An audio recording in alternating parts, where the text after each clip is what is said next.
the start of a new year and burnout is already creeping in. Burnout is something we don't often talk about in the tech industry. Like the tight deadlines, the endless meeting, the pressure to keep up with trends, especially in your tech field or your tech niche. The funny thing that it's not even only in the tech world, it is everywhere. And this burnout can be so overwhelming to you as an individual. The thing about burnout is not just about being tired or being exhausted. It's about creating balance between your work life and your personal life. Just striking a balance between both of them. Hi everyone, welcome back again. This video might actually help someone, or it might resonate with you if you're dealing with burnout or you're already burnt out. I just want to let you know that it will actually get better. Just give it time and try to balance a lot of things. You see, I've been in the tech industry for a while now. I am a product designer, a UI/UX designer, and also a design tutor. You know, there's so many things in the field that you just want to level up. You want to get jobs, you want to get roles, you're juggling multiple things together, you're juggling work, you're juggling your personal life, you're juggling family, everything. And this can be so overwhelming to you as an individual. Multiple tasks comes with lots of responsibility. The more you level up, the more you have more responsibilities. So that's how it works. As you're leveling up, more responsibilities are coming in. And you know what, you're going to get burnout if you don't handle all this well enough.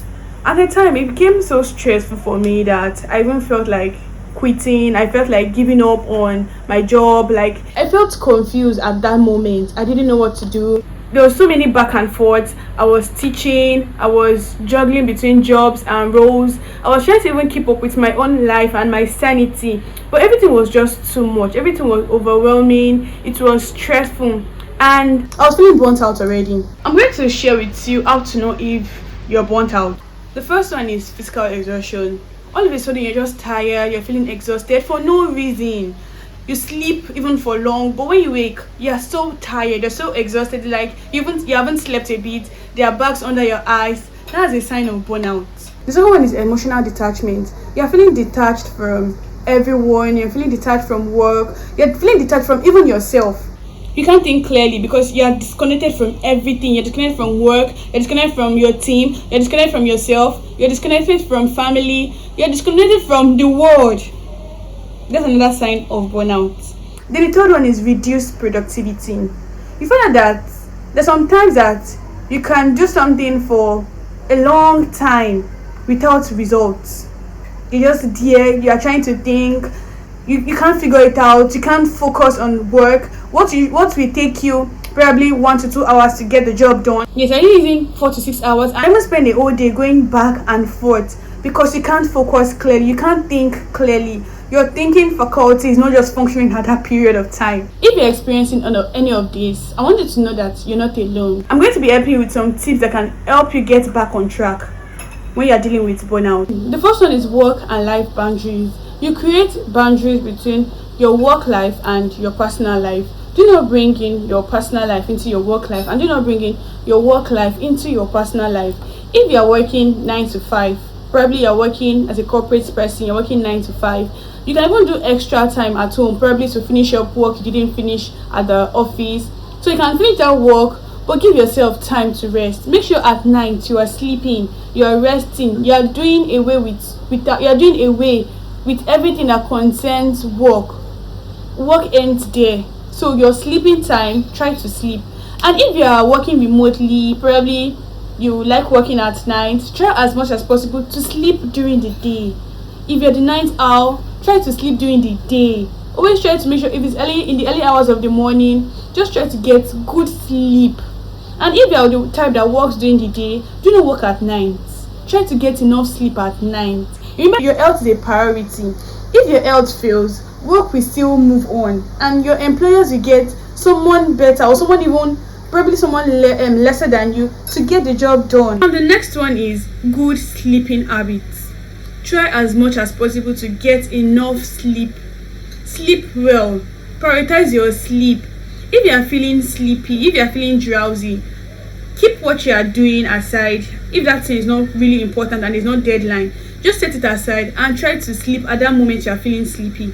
you're going to have a reset. Even if it's 30 minutes sleep you're able to get during the day, it will help you a lot. The third one is good eating habits. Try to replace your junks with fruits and vegetables. You can eat junks, but eat less junks. Eating fruit will help you regulate your system. Drink more water. Eat balanced. Make sure you are prioritizing good food, quality food, balanced diet. It is very, very important. Next one is the 30-minute break. Yes, personally, I always have this 30 minutes break. When I work for long, especially for a long period of time, I will just stand up from my workspace and probably take a walk around my room or go outside or just take a walk. I'm resetting. You can even try something different. It doesn't have to be taking a walk. It can be thinking, it can be a rest, it can be a nap. You just move your eyes from the screen at that moment. Don't think about anything work related. Just take a break. You need a break. It can be 30 minutes, it can be 1 hour. Just try to take a break from work at that moment. So even if you're a corporate person, you're working 9 to 5 at the office, just try to take that break. This one is interval break. It's just like the one I said earlier on. This one is interval break. So when you're feeling blank, you don't know what to do, you're lost at work, or probably you're working remotely and nothing is coming to you, you don't even know what to do, take a break. You can shower, you can read a book, you can watch a movie. It doesn't have to be 30 minutes. It can be 1 hour, it can be 2 hours. Read a book, give yourself time, take a nap, sleep, rest, walk, call your friend, gist, play video games, do something engaging, something that will take you off work. Then you see that when you go back to work, you have had a reset done to yourself. You're helping yourself, you're helping your mood, you're helping your mental state. So doing all these things will help you a lot. Then the next one is engaging in calming activities. So this one is not like a break thing, it's not like the break kind of thing. So always make sure you are engaging in calming activities. It can be daily, it can be weekly, but make sure it is not monthly. Let it be daily or weekly. So if it's during the week, I can meet with my friends, have fun, go to the park, go to the beach side, read a book, just go out, having a calming activity, playing video games, watching movies, reading book, watching animes. Look for something that engages you outside work. I know that we're always about the work. I don't have time to play, I don't have time for breaks, I don't have time for leisure. Don't make it all about work. Remember, with or without you, your work will move on. There's always someone better than you that will come to your company and take your place if you're no longer there. So always try to prioritize your mental health. As much as you want to deliver at work, always also prioritize your health. And when you have a sound mind, more productive at work.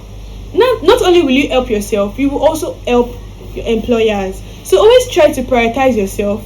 Do things that make you happy. If you find out that, okay, at this stage I need to do this, do it. Live your life. It will help you deal with burnout. You see that so many people, they are already looking older than their age. Why? They are overstressing.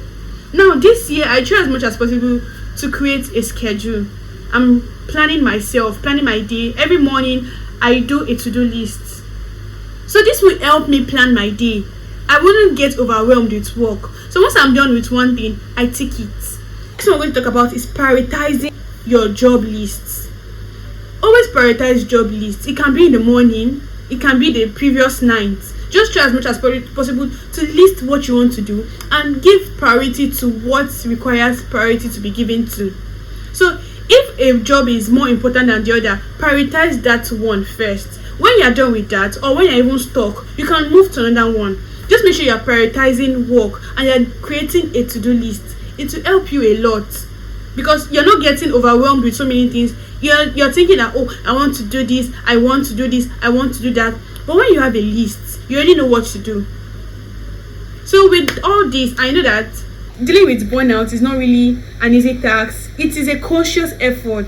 And in this year 2025, we are taking conscious effort. We're being deliberate about our mental state. So as much as you want to make money, also try to focus on yourself.